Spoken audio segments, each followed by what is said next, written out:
এরকম না, তাহলে রান্না বাচ্চা কেন বল? বিয়ের পরে প্রথম মানে আমার জন্মদিনে আমি কিছু রান্না করিনি, সব অন্য কেউ করেছে। আমি রান্না করা শিখে গেছি তো।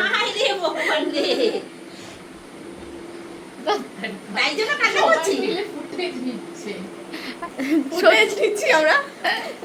ভিউজ নিচ্ছে। না না, অমন কোনো ব্যাপার না, সত্যি প্রত্যেকবারই রান্না হয়, এমন না যে হয় না, বাট কিন্তু নিজে করে। নিজে করি। আর এবছর আমি রান্না শিখে গেছি।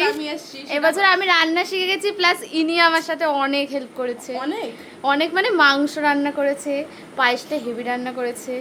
সব হয়তো আমি করি না, তবে বেশিরভাগ রান্না আমার জন্মদিনে আমিই করি। এইবারই প্রথম যে আমি কিছু রান্না করি। সকাল থেকে লেগেছে, সকাল থেকে দুপুর থেকে লেগেছি। সকাল থেকে ঘুম থেকে উঠেছি 11টার সময়, কিন্তু খেতে দিতে দিতে আমাদের এখন 4টে বেজে গেছে। আমরা অনেক কিছু রান্না করেছি গাইস। দেখুন